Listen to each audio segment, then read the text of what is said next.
ఆ భగవంతుడు తండ్రి కూతుర్ల ఇద్దరికి ఒకేసారి నా చేత నిజాన్ని చెప్పించాడని అమర్ అనగానే రామ్మూర్తి రాతడు ఇద్దరు ఒక్కసారిగా షాక్ అవుతారు. అంటే మీరు ఏమంటున్నారు అల్లుడు గారు, నా కూతురు ఇక్కడే ఉందా అని చెప్పి రామ్మూర్తి అంటూ ఉంటాడు. దాంతో అమర్ అవును మామయ్య గారు, ఆరు మన మధ్య ఉంది అని చెప్పి అమర్ అంటూ ఉంటాడు. దాంతో రామ్మూర్తి ఒక్కసారిగా బోరుమని ఏడుస్తూ తల్లి ఒక్కసారి నా కళ్ళ ముందుకు రా తల్లి, మనస్ఫూర్తిగా నీకు క్షమాపణలు చెప్పుకోవాలనుంది, నీ కాలం మీద పడి క్షమించమని వేడుకోవాలనుంది. ఏ తండ్రి చేయని తప్పు నేను చేశాను, అందుకు పశ్చాత్తాపంగా ఒక్కసారి నీ కాళ్ళు పట్టుకోవాలని ఉంది, ఒక్కసారి నాకు కనిపించు తల్లి అని చెప్పి రామ్మూర్తి ఎంతగానో ఏడుస్తూ ఉంటాడు. ఇకప్పుడు గుప్తాతో ఆరు చూసారా గుప్తా గారు, మా నాన్న నా కోసం ఎంతలా ఏడుస్తున్నారు, ఒక్కసారి మా నాన్నకు కనిపించే వరాన్ని ఇవ్వండి అని చెప్పి ఆరు అడుగుతూ ఉంటుంది.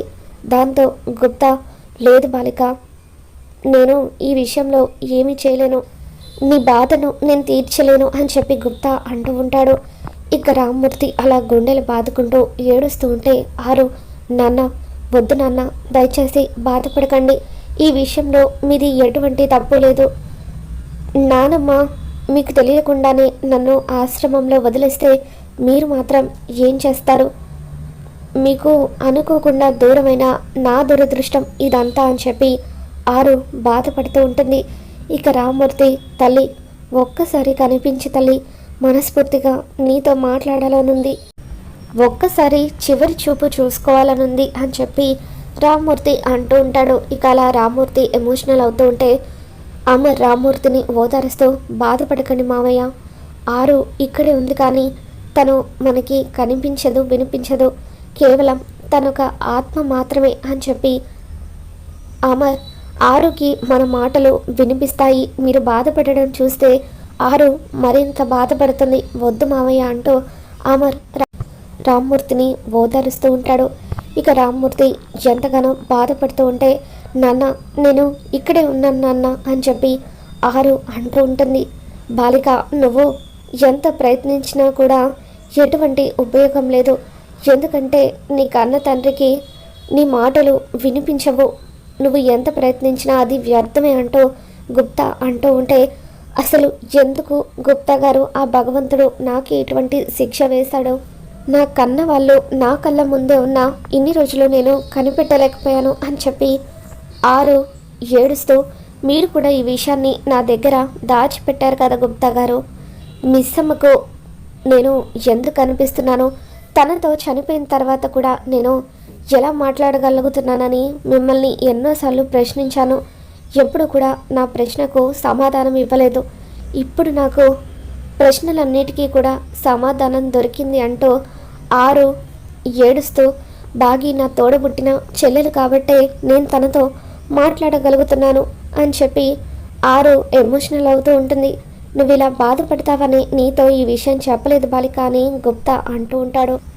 ఇన్ని రోజులు ఆ పిల్లలకు నాకు మధ్య ఎందుకు అంతలా బంధం ఏర్పడిందో అర్థం కాలేదు, ఈరోజు నాకు ఆ ప్రశ్నకు సమాధానం దొరికింది, వాళ్ళు నా కూతురు పిల్లలు కాబట్టే వాళ్ళలో నేను నా కూతుర్ని చూసుకోగలిగాను అని చెప్పి రామ్మూర్తి ఎంతగానో బాధపడుతూ ఉంటే మావయ్య గారు అసలే మీ హెల్త్ బాగోలేదు, వద్దు మీరు బాధపడద్దు, మనం ఇంటికి వెళ్దాం పదండి అని చెప్పి అమర్ అంటూ ఉంటాడు. ఇక రామ్మూర్తి ఇప్పటి వరకు నా కూతురికి నేను ఏమీ చేయలేకపోయాను, ఇక మీదట నా కూతురికి జరగాల్సిన కార్యక్రమాలన్నీ కూడా తండ్రిగా బాధ్యత తీసుకొని నేను చేస్తాను, నా కూతురి పిల్లలకు ఏ కష్టం రాకుండా వాళ్ళను కాలు కూడా కింద పెట్టకుండా నేను చూసుకుంటాను అని చెప్పి రామ్మూర్తి అమర్కి చెబుతూ ఉంటాడు. ఆ తర్వాత అమర్ రామ్మూర్తి వీళ్ళంతా కూడా ఇంటికి తిరిగి వచ్చేస్తారు. రామ్మూర్తి ఎంతో బాధగా ఉంటాడు. తాతయ్య అంటూ పిల్లలు పరిగెత్తుకుంటూ రాగానే ఇక రామ్మూర్తి వాళ్ళందరినీ కూడా దగ్గరికి తీసుకొని ముద్దులు పెడుతూ ఉంటాడు. ఏంటన్నయ్య గారు పిల్లల్ని ఇప్పుడు మొదటిసారి చూస్తున్నట్టుగా అంతలా ఎమోషనల్ అవుతున్నారేంటని చెప్పి నిర్మలమ్మ అంటూ ఉంటే మరేం లేదమ్మా, ఈ మధ్య పిల్లల్ని చూడక చాలా రోజులు అవుతుంది కదా, అందుకే వాళ్ళను దగ్గరికి తీసుకొని ముద్దాడాలనిపించిందని చెప్పి రామ్మూర్తి అంటూ ఉంటాడు. ఇక ఆ తర్వాత నిర్మలమ్మ రామ్మూర్తితో, అవును అన్నయ్య గారు, మా అమర్ ఏదో నిజాన్ని దాచిపెట్టాడంటూ ఆవేశంగా వెళ్ళారు కదా, ఏం జరిగిందని చెప్పి అంటూ ఉంటే, అల్లుడు గారు ఎటువంటి నిజాన్ని దాయలేదమ్మా, నేనే అల్లుడు గారి విషయంలో పొరపాటు పడ్డాను, అల్లుడు గారు దేవుడు అని చెప్పి రామ్మూర్తి అంటూ ఉంటాడు. ఇక దాంతో సదాశివం గారు, నేను చెప్పాను కదా బావగారు, మా అబ్బాయి ఏం చేసినా కూడా దాని వెనుక ఏదో ఒక కారణం ఉండే ఉంటుంది, ఎప్పుడు కూడా వాడు ఒకరిని బాధ పెట్టాలని అస్సలు అనుకోడు అని చెప్పి అంటూ ఉంటే, అవును బావగారు, నేనే పొరపాటు పడ్డాను అని చెప్పి రామ్మూర్తి బాధపడుతూ ఉంటాడు. అన్నయ్య గారు, మా కోడలి అస్థికలు కాశీలో కలపడానికి మేమంతా వెళ్తున్నాము, మీరు కూడా మాతో పాటు రావచ్చు కదా, ఒక 2 రోజులు ఈ విషయాలన్నిటికీ దూరంగా ఉన్నట్టు ఉంటుంది అని చెప్పి నిర్మలమ్మ అంటూ ఉంటే, తప్పకుండా వస్తానమ్మా, బాధ్యతల నుండి తప్పుకోవడానికి కాదు, కన్న తండ్రిగా నా కూతురి అస్థికలు నదిలో కలపాల్సిన బాధ్యత నా మీద ఉంది అని చెప్పి రామ్మూర్తి అంటూ ఉంటాడు. ఇక దాంతో అందరూ ఒక్కసారిగా షాక్ అవుతారు.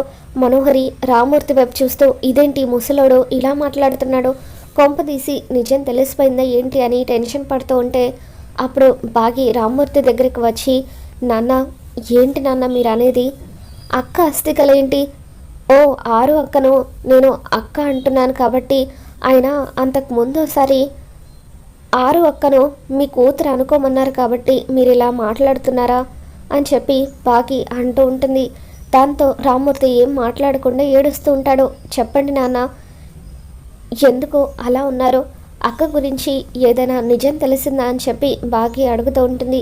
ఇక దాంతో రామ్మూర్తి ఒక్కసారిగా బాగిని పట్టుకొని ఏడుస్తూ, తల్లి, ఇన్ని రోజులుగా మనం ఎంతగానో ఎదురు చూసినా మీ అక్క ఈ భూమి మీద లేదు, పైలోకానికి వెళ్ళిపోయిందని చెప్పి రామ్మూర్తి అంటూ ఉంటాడు.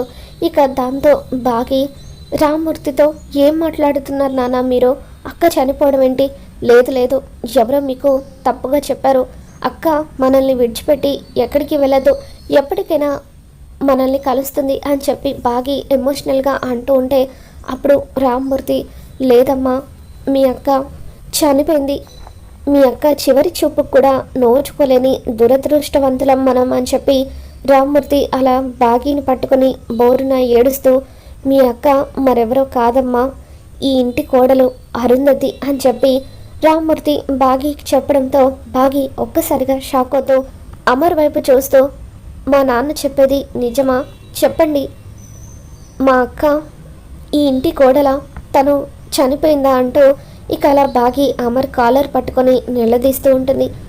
ఏం మాట్లాడరేంటి, మా నాన్న చెప్పేది అబద్ధమని చెప్పండి అని బాగి అంటూ ఉంటే, అది నిజమైతే అబద్ధమని నేనెలా చెప్పగలను మిస్సమ్మ, మీ నాన్నగారు చెప్పింది నిజం, మీ అక్క ఈ ఇంటి కోడలు నా ఆరు చనిపోయింది అంటూ అమర్ బాగికి చెప్పడంతో ఇక బాగి ఎంతగానో ఏడుస్తూ ఉంటుంది.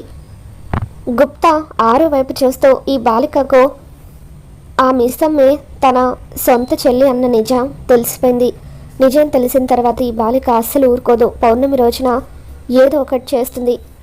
ఎలాగైనా సరే ఈ బాలికను ఆపాలి, ఈ బాలికకు ఎటువంటి ఆలోచనలు కలగకుండా చేయాలని చెప్పి గుప్తా ఆలోచిస్తూ ఉంటాడు. ఇక ఆరు గుప్తాతో, గుప్తా గారు, ఇన్ని రోజులు నా కుటుంబం జోలికి వచ్చిన ఆ మనోహరిని నేను ఏమీ చేయలేకపోయాను. ప్రతిసారి కూడా నా చెల్లెలు బాగి సంతోషానికి ఆ మనోహరి అడ్డుపడుతూనే ఉంది. నా జీవితం అయినట్టుగా మిస్సమ్మ జీవితం అవ్వకూడదు అంటే నేను ఒక పని చేసి తీరాలి అంటూ ఆరు అంటూ ఉంటుంది. ఇక దాంతో గుప్తా, బాలిక, నువ్వు తొందరపడి ఎటువంటి నిర్ణయం తీసుకోవద్దు అని చెప్పి అంటూ ఉంటాడు. లేదు గుప్తా గారు, నేను ఆల్రెడీ నిర్ణయం తీసేసుకున్నాను. ఇదే నాకు ఈ భూమి మీద ఉండడానికి ఆఖరి పౌర్ణమి. ఈ పౌర్ణమి రోజే నేను చేయాలనుకున్నవి అన్నీ కూడా చేసేస్తాను. ఆ మనోహరికి నేనంటే ఏంటో చూపిస్తాను. నా ఇంటి వైపు చూడాలంటేనే భయపడేలాగా చేస్తాను. మా ఆయన బాగి ఇద్దరు కలిసి సంతోషంగా కాపురం చేసుకోవాలి. వాళ్ళిద్దరూ ఒకటవ్వాలి. నా కుటుంబం అంతా కూడా మునుపటిలా ఆనందంగా ఉండాలి. ఈ పౌర్ణమి రోజే అవన్నీ కూడా జరిగిపోవాలి అని చెప్పి ఆరు గుప్తాతో అంటూ ఉంటే ఇక గుప్తా ఈ బాలిక మళ్ళీ ఏం చేయబోతుందో ఏంటో అని టెన్షన్ పడుతూ ఉంటాడు.